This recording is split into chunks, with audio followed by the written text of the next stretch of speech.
अवधूत चिंतन श्री गुरुदेव दत्त. श्री स्वामी समर्थ. तर आज आपण श्री गुरुचरित्र अध्याय 14 पठन करणार आहोत. श्री गुरुचरित्र अध्याय 14. श्री गणेशाय नमः. नामधारक शिष्य देखा, विनवी सिद्धासी कौतुका, प्रश्न करी अथे विशेखा, एक चित्ते परियेसा, जय जयाजी योगेश्वरा, सिद्धमूर्ती ज्ञानसागरा. पुढील चरित्र विस्तारात ज्ञान होय आम्हासी, उदारवेतीच्या ब्राह्मणाशी प्रसन्न झाले कृपेसी. पुढे कथा वर्तिली ऐसी, विस्तारावे आम्हा प्रती, एकूणी शिष्याचे वचन, संतोष करी सिद्ध आपण, गुरुचरित्र कामधुनु जाण सांगता झाला विस्तार. एक शिष्या शिखा माझी, भिक्षा केली ज्याची बोणी, तयावरी संतोषिनी प्रसन्न झाले परियेसा. तया साय देव द्विजासी, श्री गुरु बोलती संतोषी, भक्त हो रे वंशोवंशी, माझी प्रीती तुझवरी. एकूणी श्री गुरुचे वचन, साय देव प्रकरी नमन, माथा ठेवणी चरणी नमस्कारी झाला पुन्हा पुन्हा.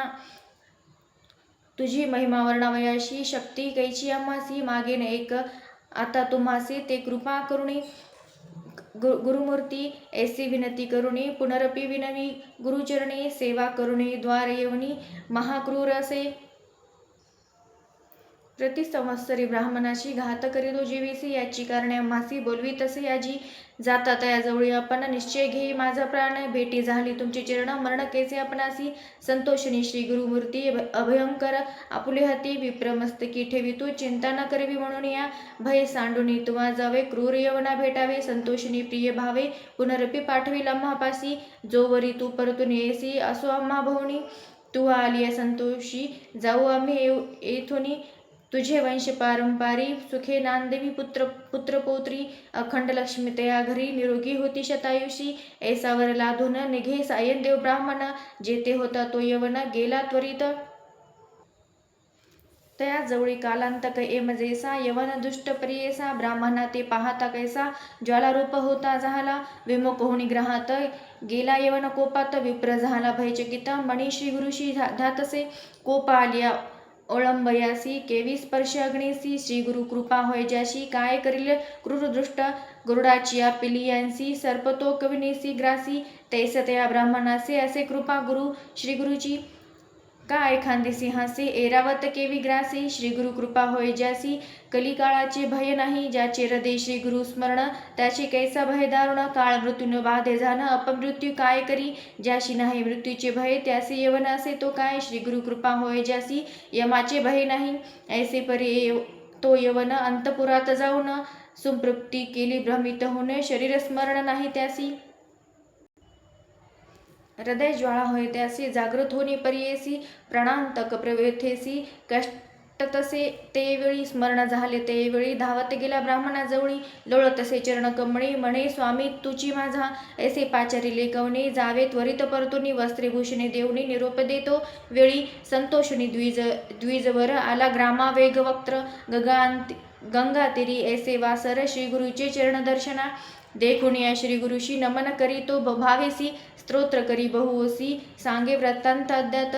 संतोषिनी श्री गुरुमूर्ती तया द्विजा आश्वासिती, दक्षिण देशा जाऊ म्हणती, पवित्र स्थान तीर्थयात्रे. एकूणी श्री गुरुचे वचन विनवी तसे, कर जोडून नवी संभे आता तुमचे चरण, आपण येई समांगमे. तुमचे चरणाविन देखा, राहो न शके क्षण एका, संसार सागर तारका तुझी देखा कृपा सिंधू. भक्त वसल तुझी ख्याती, आम्हा सोडणे काय विनीती, सवे येऊ निश्चिंती, म्हणून चरणी लागला. येणे परी श्री गुरुशी विनवी विप्रभावेसी, संतोषिनी विनवीसी. श्री गुरु म्हणती त्यावेळी, कारण असे आम्हा जाणे, तीर्थ असती दक्षिणे, पुनरपी तुम्हा दर्शने, संवत्सरी पंचदशी, आम्ही तुमचे गाव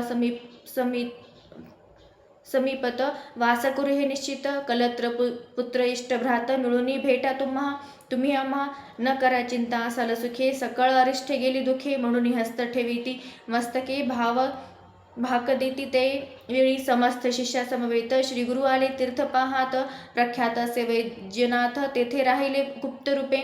नामधारक विनवी सिद्धासी, काय कारण गुप्त भावयासी, होते शिष्य बहुवसी, त्याशी कोठे ठेविले. इति श्री गुरुचरित्रामृते परमकथा कल्पतरो, श्री नरसिंह सरस्वते प्राख्याने, सिद्ध नामधारक संवादे,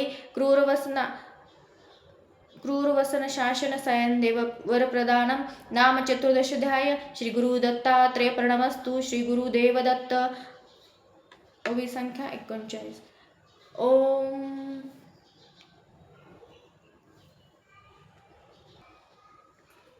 अध्याय 14 मराठी भावार्थ पाहू आपण. साईदेवाने केलेल्या पूजेची व संतुष्ट होऊन नरसिंह सरस्वतींनी त्याला वरदान दिले. साईदेवाने श्रीगुरूंना विनवणी केली, मी ज्याची नोकरी करतो तो यवन अत्यंत क्रूर आहे. तो दरवर्षी ब्राह्मणांना ठार मारतो. मला आज त्यासाठीच बोलवले आहे. मी त्याच्याकडे गेलो तर माझे निश्चित प्राण घेईल. तरी कृपया करून या संकटातून मला मुक्त करावे. हे ऐकून श्री गुरूंनी त्याच्या मस्तकावर अभयहस्त ठेवला व तू निश्चितपणे यवनाच्या भेटीस जावे असे सांगितले. तू परत आल्यावरच आम्ही पुढील यात्रेस निघू असे आश्वासन दिले. त्याप्रमाणे ब्राह्मण यवनाकडे गेला. तो यवन महाभयंकर यमासारखा होता. साईदेवाला पाहताच अत्यंत क्रोधित होऊन तो तोंड फिरून घरात गेला. साईदेव भयचकित होऊन श्रीगुरूचे चिंतन करू लागला. घरात जाताच त्या यवनाला अचानक निद्रेने घेरले. त्याला भास झाला की कोणी ब्राह्मण आपल्या शरीराचे तुकडे करीत आहे. त्या भयंकर क्लेशाने यवन जागा झाला.